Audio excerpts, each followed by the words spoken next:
So here we are at the cruise port. Punta Langosta. Yay!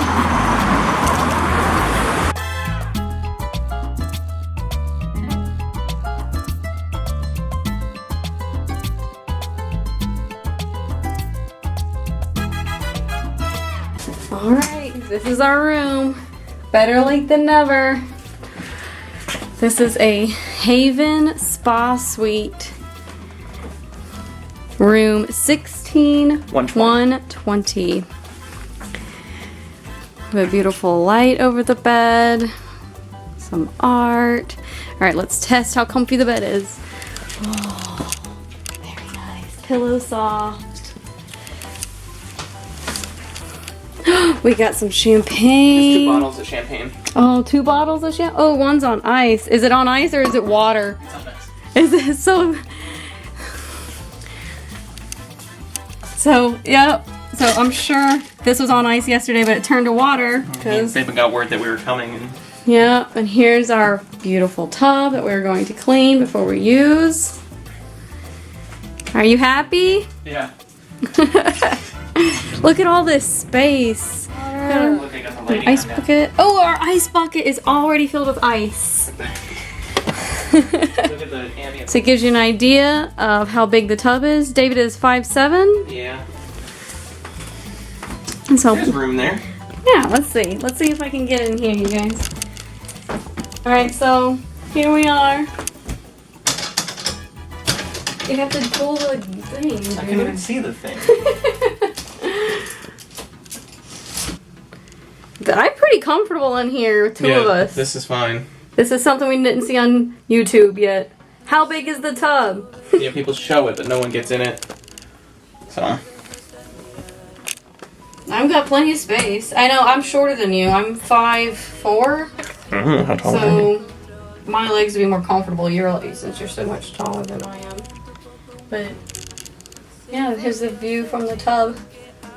This is a gorgeous room. We missed out on a little bit, but we had a wonderful day in Cozumel. Robes, oh, they are very soft. They are very plush. They are not thin. Very nice. The shower. All right, here's our bathroom. Our big double sink. Big, beautiful stone backsplash. Us. Got a Sharps, that's cool. You got some beach towels. Got plenty of storage. There's the shower. You can see. This will go all the way down here.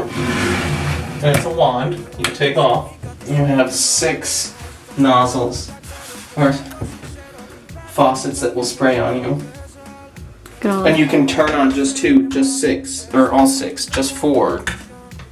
There's a lot of options. And you can adjust how they spray you. You know, they're on little swivel heads. Nice. This is how, you know, me and David will easily be able to fit in here. Here. Right. Yeah. It's so big. It's like...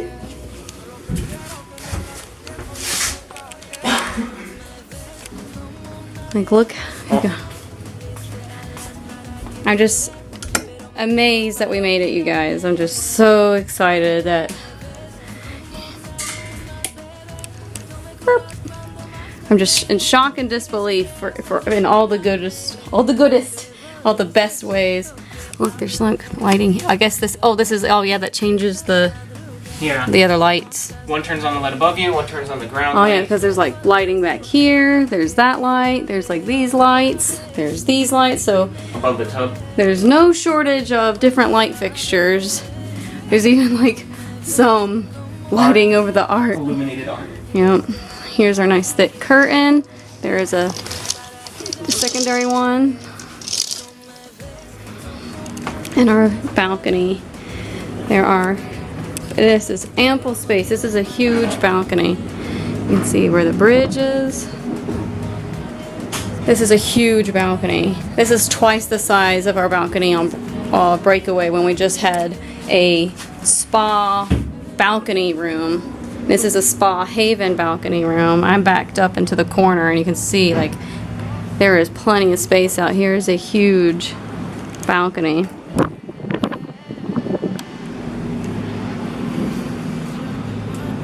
want to try to go enjoy the day. We're going to get a tour of the haven itself, and we're just going to go have a good time. So last minute kind of zoom around. You guys will see this room a lot. It is so much space. It is humongous. It is humongous, this room. I love it. I love it. I love it. I'm in love. I'm happy. We're on vacation. We're going to go back into Cozumel just for a few minutes to get some souvenirs and whatever, and then we're coming back on the ship to enjoy some of the time we've missed. See you guys there. Bye. Alright, so we're about to get off the ship and go back to Cozumel, but I'm going to hide my very first cruising duck. Be excited. Alright, where do we want to hide it?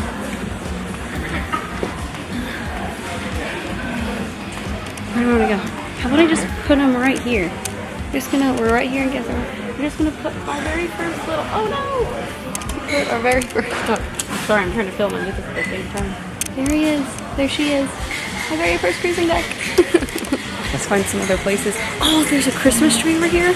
I'm going to put it under the Christmas tree. Sorry, I keep looking at the viewfinder. I'm going to put a cruising duck right here. Under this Christmas tree. There you go, little duck. Let's see if anyone takes you home.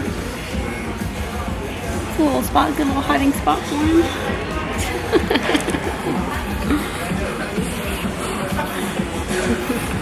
What did he say? 4. Go to 4? Okay, I gotta hide one more duck. Hide it in the elevator. Hide it in the elevator? Okay. Bye, duck. Get behind it. Under the Christmas tree. Yeah, I have a little present. That's a good spot. Alright, look at this beautiful elevator. Like it's an elevator, Sarah. Yeah. I'm gonna hide him. I think you should put them on the ground on the floor to see them. Yeah, perfect. Alright, we're getting off the ship. Again. Okay, so this is where we got COVID tested, was right here. It was, the nurse had a station set up, and the infection disease control officer of the ship was here with her, and they had a different setup than this. But right here is where we got tested, took 10 minutes, and then we got right on the ship to security. And they just changed the way the setup is. So here's some bikes that you can rent. I think they work off tips only. Yeah, and we only have 20s. And we don't have bills. That's fine, we can get some walking. Okay, duty-free shop, jump back on. Yeah, we're just gonna go into the port area right here. We're gonna grab some sunglasses and like a Cozumel ornament. Call it good. Call it good. And then put a bottle of champagne. Yeah, and then come back to the ship because we want to enjoy it. This seems like a good time to bring you up to speed on what happened and the logistics of getting on a ship at port instead of at embarkation. So by now you know we missed our original flight to Florida. Between me causing us to leave the house about 20 minutes late and security being 10 times longer than we've ever seen it, we missed the flight by 10 minutes or so. We were in the security line and the gate was right there. We could see our gate from the security line in our small town airport. There were about 3 planes, all leaving within 20 minutes or so of each other, and no one was letting anyone cut the security line because every person on line was equally upset because they were all going to miss their flights too. To top it off, there were only 4 people or so working at TSA security line. We believe that was the major reason the line was so long. Since then, we have gotten our TSA pre-check, so this will never happen to us again. In my whole life, I've never missed a flight, and I was extra upset because I knew it was 100% my fault we were so late in the first place. Now, before I go further, let me tell you to 100% get travel insurance, either through a third party or at least through NCL. We only purchased the medical travel insurance, which obviously didn't cover this situation. We also had booked our flights through NCL for around $350 total for 2 adults round trip.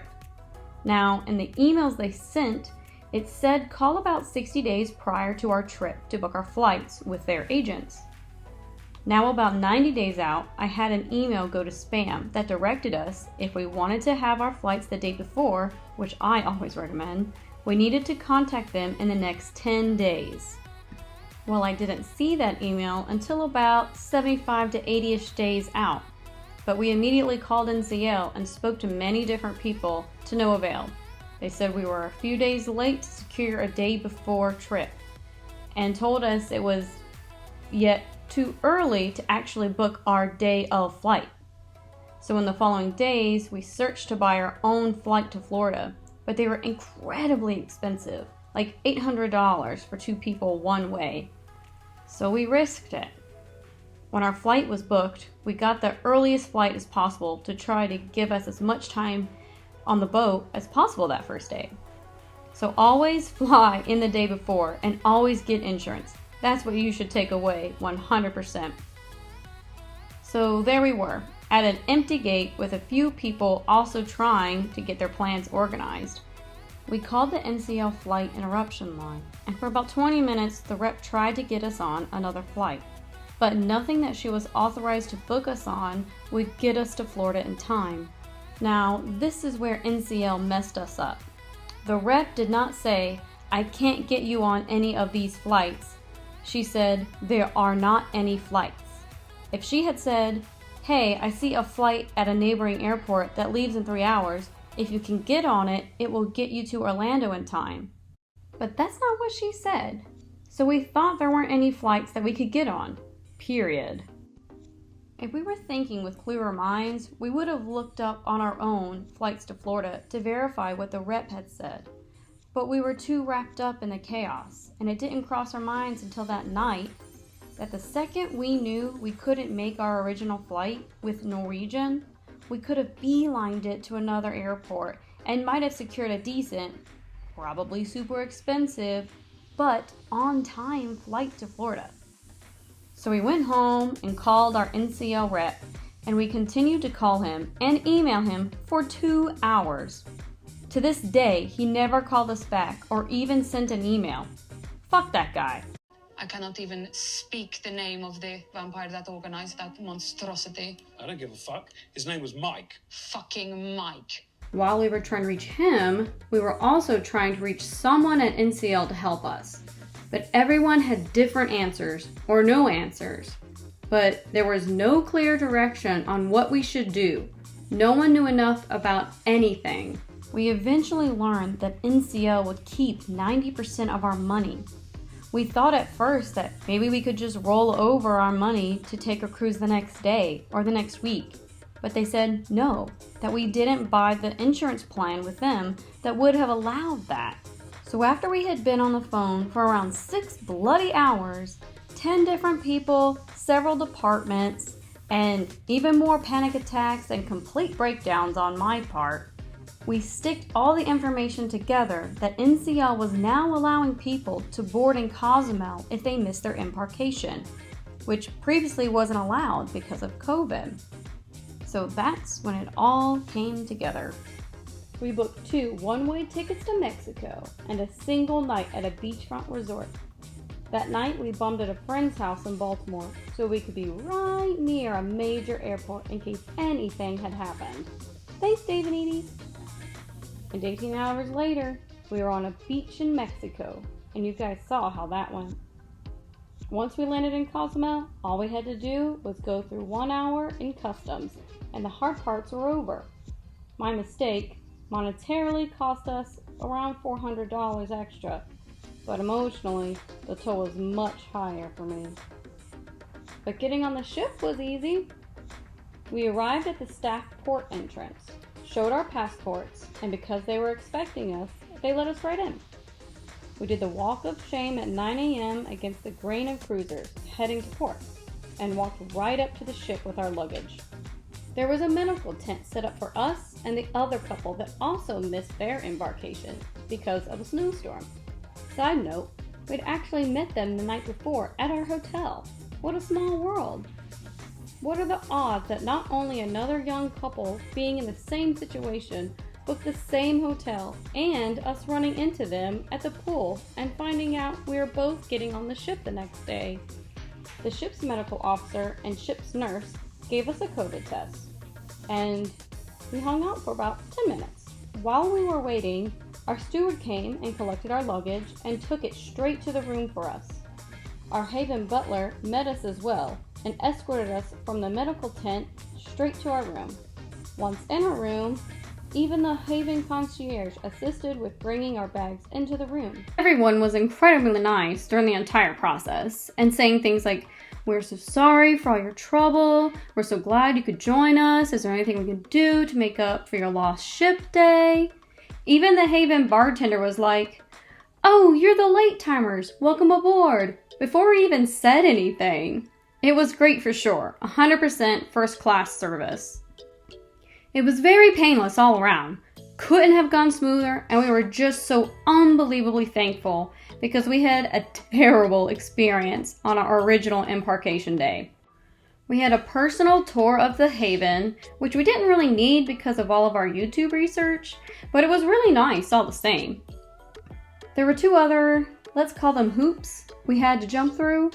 An hour or so after sail away from Cozumel, the 4 of us had to have a private 10-minute meeting or so with the ship's immigration officer and chief of safety. They checked our vaccination cards, passports, they even put another stamp in our passport, and gave us a muster/safety brief in a staff-only conference room, so that was kind of neat. During that meeting, they told us of another last hoop, that when we returned to Florida, we would have to be the very first guest off the ship because we would be labeled persons of interest because we boarded late in Mexico. So we had to wake up about 3 hours before we wanted to handle that. But I'll tell you more about that later. After that, they let us go. And from that point forward, we were pretty much normal standard cruisers, which we couldn't have wished for more. If you've gotten this far, thanks so much for listening, but I hope you never have to live through this for yourself. And with that, let's get back to the video. We got a Cozumel pigeon walking down the street. Gonna get some sunburn on his beak.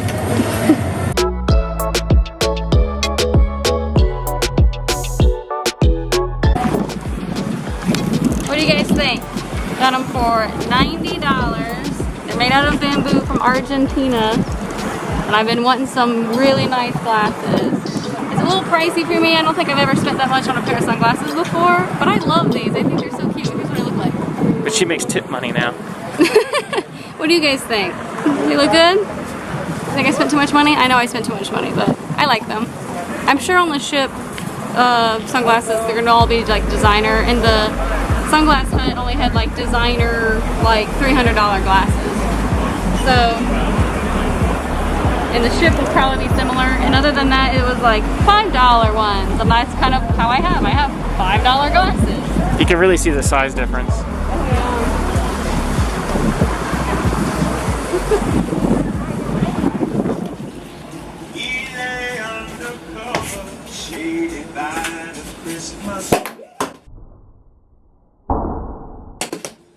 That almost killed me. That would have been a real damper. Just lost an eye. We can turn the whole world upside down. Just us two. Nobody else will do. 'Cause baby, you're the only one for me. I'm so far away from you. I love you. Say that you love me too. We can turn the whole world upside down. Just us two.